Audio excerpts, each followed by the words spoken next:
And for starters, Marianne, if you don't mind, just stating your first and last name and your title with FEMA.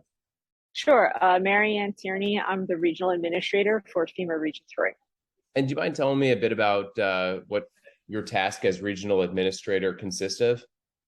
Sure. So for this storm, our job at the FEMA region, my job as the regional administrator is to lead the Mid-Atlantic's response to any threat or hazard that may result in an emergency or disaster. So with Hurricane Ian, we're activated here in our Regional Response Coordination Center, and we're deploying an incident management assistance team to Virginia to support their efforts to address the remnants of Ian. Region 3 consists of how many states? It's 5 states in the District of Columbia. So we have from Virginia to Pennsylvania over to West Virginia. Understood. What are the conditions for our immediate area looking like at this point? So for the FEMA Region 3 area of responsibility, we're expecting significant rain from the remnants of Hurricane Ian to affect Southeast, Central, and potentially Southwest Virginia. And then going further north, we expect just rain throughout the weekend from this storm. So if you live in Rappahannock County, Fairfax County, Arlington, Alexandria, at this point, there's not flooding expected, but rather just a rainy weekend. It should be a steady rain. Now, people should be mindful that there could be isolated pockets of heavy rain, and that could result in flash flooding. So people should be prepared for that. And also, if they see a flooded roadway, they should certainly not drive across it. I think you said Central Virginia could see more significant rainfall. Would that include Richmond and Charlottesville? It could include Charlottesville, Roanoke, so going more towards the southwest, and then in the southeast, potential non-tidal flooding from the rain bands pushing water on shore, and then the heavy rain could present flooding situation in the Hampton Roads area. Understood. So in terms of, I was doing an interview with a Red Cross spokeswoman a few days ago, and she said that there were, that time at least, 300 or so Red Cross staff and volunteers in Florida. Do you have any details as to FEMA's response throughout the state of Virginia, or in the coming days, what that response will look like? Yeah, so actually right now we have FEMA staff in Virginia from a previous declaration in Southwest Virginia. So those folks are already deployed. And then as of tomorrow, we'll have a FEMA incident management assistance team working alongside our partners at the Virginia Department of Emergency Management in preparation for the remnants of Ian.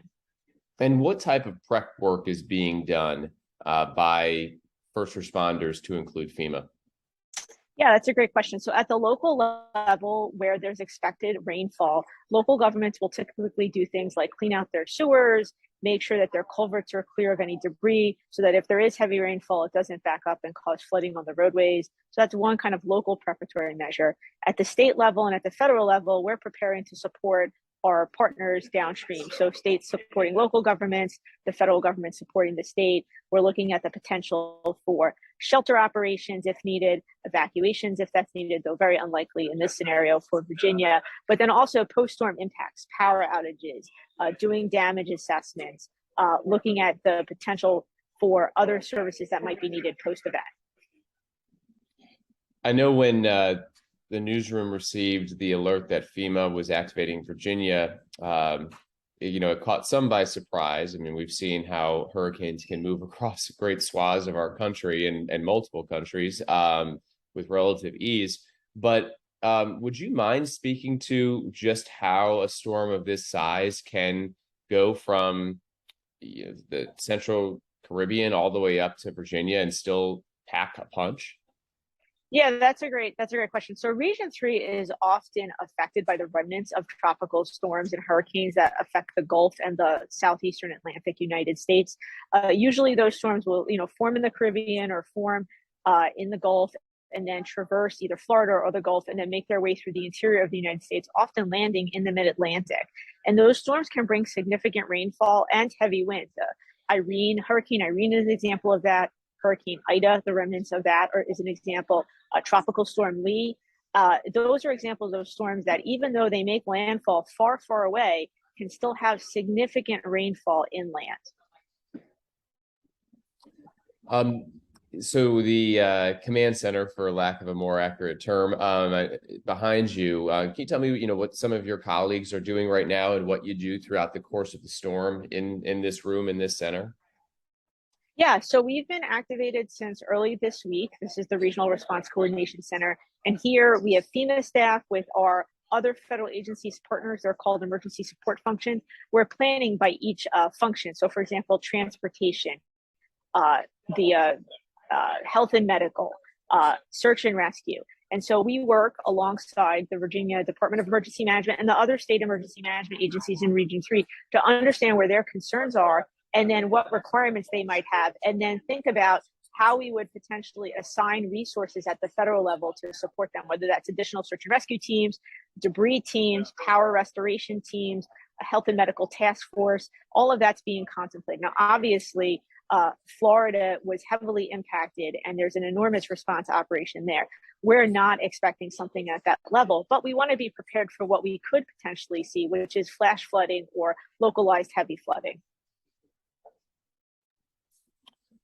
All right. And for folks that live in our viewing area, it goes, I don't know, south maybe to, I think it goes west, basically to the Shenandoah Mountains and cuts off probably halfway down to Charlottesville and Richmond. For folks that live in, what I guess we traditionally call, Northern Virginia, your recommendation to them, if any, I fully understanding that the bulk of the Virginia impact is expected to be points southward. Yeah, so I think now is a good time to just make sure that you're prepared should something happen in your area. So a couple of things you can do. Number one, be mindful of the weather as you go into the weekend. Ensure that you know if there is going to be heavy rain, that you're prepared for that.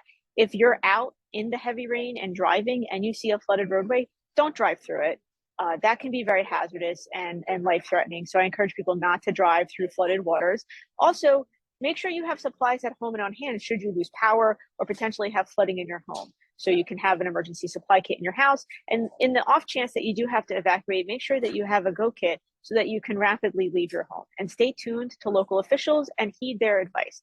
And you can learn how to do all of that by going to ready.gov or downloading the FEMA app. Great. Marianne, is there anything else that you'd like to add that I haven't touched on that you think would be important? No, I think I covered the preparedness piece, which would be the piece I would definitely want to emphasize in this piece. Perfect. All right. Well, I will hit stop on the record.